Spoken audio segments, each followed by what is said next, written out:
Marc chapitre 3. Je lis au nom de Jésus. Jésus guérit un homme à la main paralysée.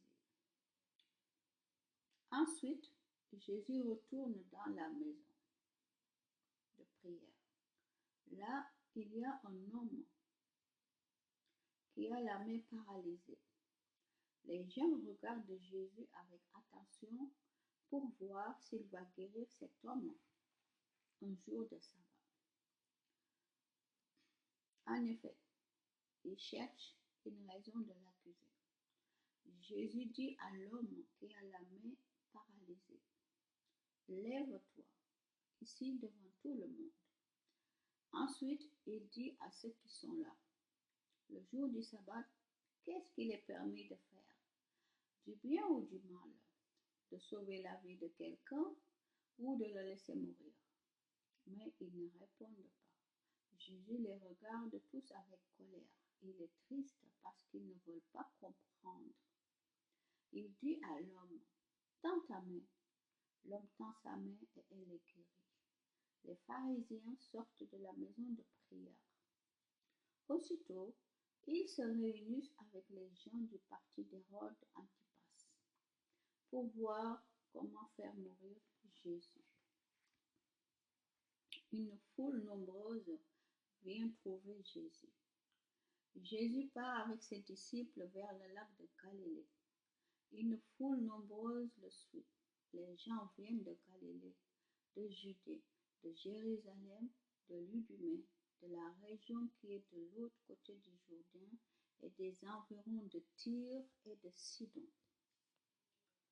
Cette grande foule vient voir Jésus parce qu'elle a appris tout ce qu'il fait.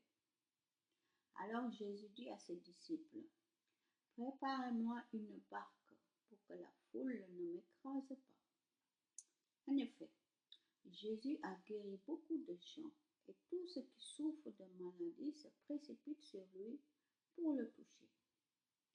Quand les esprits mauvais voient Jésus, ils se jettent à ses pieds en criant, tu es le Fils de Dieu. Mais Jésus leur commande sévèrement, ne dites pas qui je suis. Jésus choisit les 12 apôtres. Ensuite, Jésus va dans la montagne. Il appelle les hommes qu'il veut et ils viennent auprès de lui. Parmi eux, il en choisit 12 et il leur donne le nom d'apôtres. Il les choisit pour les avoir avec lui et pour les envoyer annoncer le royaume de Dieu. Il leur donne aussi le pouvoir de chasser les esprits mauvais. Voici les 12 apôtres. Simon, à qui Jésus donne le nom de Pierre. Jacques, fils de Zébédée, et Jean, frère de Jacques. Jésus leur donne le nom de Boanerges, c'est-à-dire les hommes pareils aux tonnerres.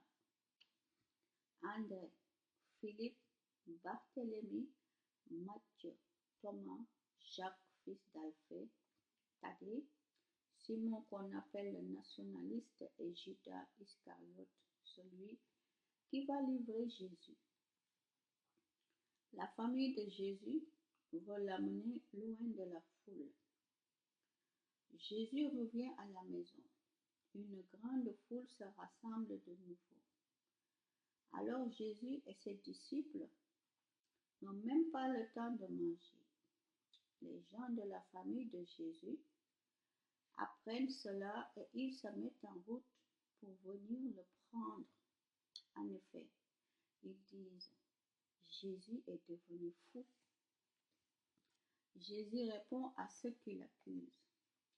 Les maîtres de la loi qui sont venus de Jérusalem disent, Jésus a en lui Satan, le chef des esprits mauvais. Et c'est Satan qui lui donne le pouvoir de chasser ces esprits.